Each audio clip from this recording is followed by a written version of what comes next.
Next marks the start of an unsolved mystery. Tune in these intriguing cases. The following is based on conjecture and speculation, and should no way be associated with fact, fiction, science, or otherwise. Here we go. They parasite a human's brain. This top cap thing on the top of their head comes out. They can do this once in their life.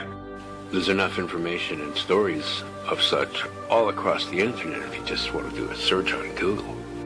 And they mimic human behavior. It knows that its life is dependent on it mimicking human behavior, so it does really well. Even with other animals, it's smart enough to instinctually mimic the animal's behavior. Ancient astronauts. Ancient astronauts. Ancient astronauts. Good evening. Reptilians. Yeah. To some it's just a pastime, something to read about. What I'm talking about here is a belief system. The fact is that no one can find any real evidence for all of their beliefs. They depend on people not believing they're really there. You would not, you would have a hard time believing it. Even within a secret society, only a tiny few at the core of the core know the real story. To others, it's research and taken seriously. If you don't agree on the reptilian phenomenon being even possibly or remotely real, that's fine. And the real story is that these entities exist and that they are the force behind the scenes that is manipulating human affairs. But the voice you're listening to right now had an experience which strongly implies that this species of being, these reptilians, do exist. Ancient astronauts. I am totally convinced. And I would love to share the person's name with you who shared some information with me about the reptilians. Beyond a shadow of a doubt that there are such things as reptile aliens. But I can't and I won't due to the implications of it. And what might come my way, to be honest. I have not seen Hillary Clinton actually shapeshift, but she is involved. What's a reptile? How does it lure its victims into its grasp? Enough to partake in. What reptiles use to lure humans into their grasp of deception? To create such an amount of prey that they're everywhere, acting in the ways disregarding the safety of themselves and others, would go unnoticed if the majority of people were programmed to prey.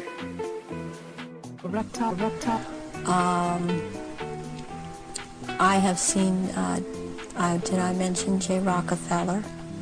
And he shapeshifts. Atlanteans used to use the Vril to drone other nations. They hinted that the Vril tried to drone all these people. Hitler had heard that there was some kind of magic power in Tibet. So he sent an expedition. Met the Tibetan monks, the main ones, and they introduced him to the lizard. These creatures are called the Vril. They come up from underground different spots all over the world. These things have always been under us. These bloodline families, they're just lizard helpers, and lizards favored them in the past. They used to bring them up gold and gems from underground that they mined, and they would trade people gems and gold, and they would give them animals, children, all kinds of things, and just cart them down tunnels and cages. They come up underneath the underground bases. The underground bases have connecting tunnels underneath of them, and they go way down deeper. There's a 1 to 1.5 foot tall one. That's the Vril type 1. Vril type 1s are real dumb. Little dragons, those are the Vril type 1. There's a type 2 that is not parasitic, but it's still vicious, nasty, carnivorous. They're all carnivorous. Vril type 2 are a little smarter. And there's a type 3 that's 8 feet tall, has a real long neck, and looks like a gray alien. And Vril type 3 run the previous 2 kinds.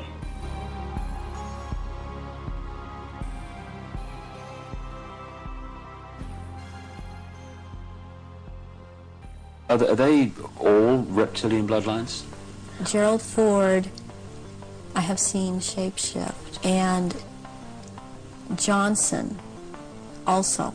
Lyndon Johnson. Lyndon Johnson. Also, Dr. Joseph Mengele, who took me around to these rituals a lot of the time, was also a shapeshifter. There are people in the European countries that I've seen shapeshift and be involved. A couple of days ago in this newspaper, it's called 20 Minutes. It was in the newspaper that a genetic analysis company, which is called iGenia in Zurich, they had the Swiss genetic pool run through their systems and compared it with the pharaohs. It came out that each second Swiss has a pharaonic genetics. These people, they are not Europeans. They might look like Europeans, but they certainly don't behave like Europeans. Yeah, they call them demons and everything, Oni and gremlins and mimics, doppelgangers, everything like throughout history, and everybody keeps them a secret somehow. Where do the rituals take place that you've been involved in, involving the British royal family? Glamis Castle, Stonehenge, Balmoral Castle, and there is a Mothers of Darkness castle or chateau in Brussels, Belgium. They've been there too, and also in France. Their skull form, the form of their skull, is very pharaonic. It's called dolichocephalic, and there's a very high concentration of this in all over Switzerland. For the rest of Europe, Central Europe, there's a brachycephalic skull form. It's much easier for them to hold the reptilian form. They can stay in that form. What it is that they have a hard time holding their human form. It's more round, and the Swiss definitely have the long shaped headed pharaonic skulls. They do. The apple doesn't fall far away from the tree, you see. And as long as they're around blood and the scent of blood, they can't hold human form. If the testimonies and evidence of reptilians, which can be found throughout thousands of years of time, is enough evidence to convince people that reptilians or shapeshifters residing among humankind exist, because they definitely don't walk above ground. And if they do, they've shapeshifted into the form of a human and can't be recognized. How are you going to find them? These lizards have a unique biological property of their bodies. The lizards have what's called a proboscis. It's an ejectable brain and spinal column. The small ones they use to drone people, because the proboscis on young lizard type 1s, they're small enough to go into an eye and not ruin the eye. They parasite a human's brain. This top cap thing on the top of their head comes out. They can do this once in their life. There's enough information and stories of such all across the internet if you just want to do a search on Google. If one species can see in the light, and we have other animals all around that are able to see in the dark, and humans are discovering these underground cities and labyrinths of tunnels and ask themselves, how are these built in sheer darkness? All the while they're petting their dogs and cats, which can see in the dark. It pulls their spinal column along with it. The human would have to be restrained or unconscious. The thing squiggles in through the eye. It does a spiral around the optic nerve all the way to a certain point. It then starts what they call sweating the quill. The spinal cord stuff comes out of the spinal cord, and it's everything that the lizard is. The lizard's whole body is dead, and it can't go back in. It's one way. The juice that's in the spinal cord gets excreted out of the tip of this thing. They're parasitic cells. The parasitic cells go into the brain. The old person's consciousness is gone. The body is absolutely, totally dominated, and the lizard is smarter as a human, and they mimic human behavior. And It knows that its life is dependent on it mimicking human behavior, so it does really well. Even with other animals, it's smart enough to instinctually mimic the animal's behavior. The drones of 100 years ago erased any existence of these real lizards from like Egyptian carvings on walls. They would smash them, or books that had anything in them about them, they would burn them. The answer's right there. It's all around us. And if these underground cities and labyrinths of tunnels were submerged in water when they were built, what would that imply? Speak I of ancient Atlantis, speak of the days of the kingdom of shadows, speak of the coming of the children of shadows. Out of the great deep were they called by the wisdom of earth men, called for the purpose of gaining great power.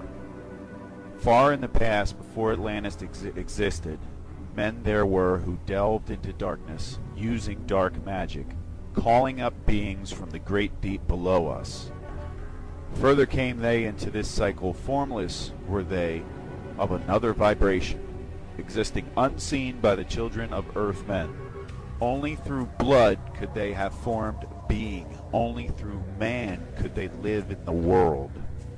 In ages past were they conquered by masters, driven below to the place whence they came, but some there were who remained, hidden in spaces and plains unknown to men. Lived they in Atlantis as shadows, but at times they appeared among men.